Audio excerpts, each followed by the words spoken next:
Senator Marshall. Well, thank you, Chairman. And my first question is going to be for Mr. Atkins, and it has to do with a tax benefit that I believe both the oil and gas industry and the coal industry benefit from, called the percentage depletion allowance. One of the prerequisites here is that coal is a very cheap product, and there's so many opportunities for it. And it's my understanding in the infrastructure bill that's coming before us that we're considering that we would lose this percentage depletion allowance. When I think about tax benefits that the different energies receive, I think about the oil and gas industry, coal industry, if it was 1X, probably the wind energy receives 7 times that, and solar maybe 70 times that from a benefit from the federal government. And I always preface this by saying, look, I want to leave this environment cleaner, healthier, and safer than I found it, as do all of us in the room. But I can't drive the cost of energy up so much that a working family can no longer to put gas in their car or to pay their electricity bill.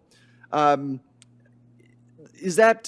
I making some reasonable assumptions there when you think about tax benefits to the different industries that really coal, this is maybe the last thing standing that coal gets? Yeah, I think, all industries like to play on an even playing field.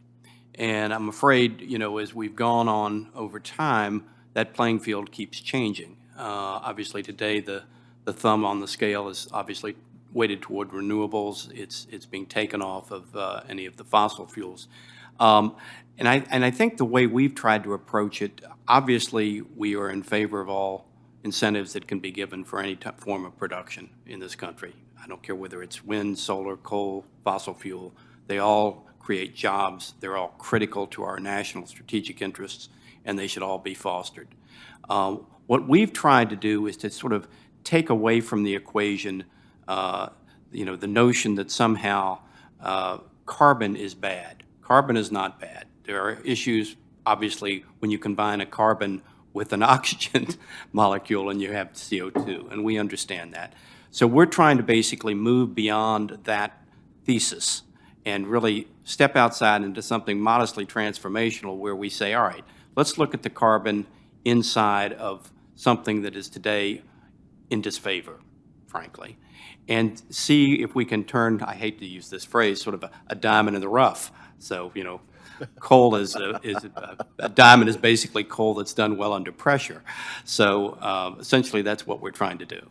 Yeah, coal gives us a pretty big bang for the buck when it comes to energy. There's no doubt about that as well.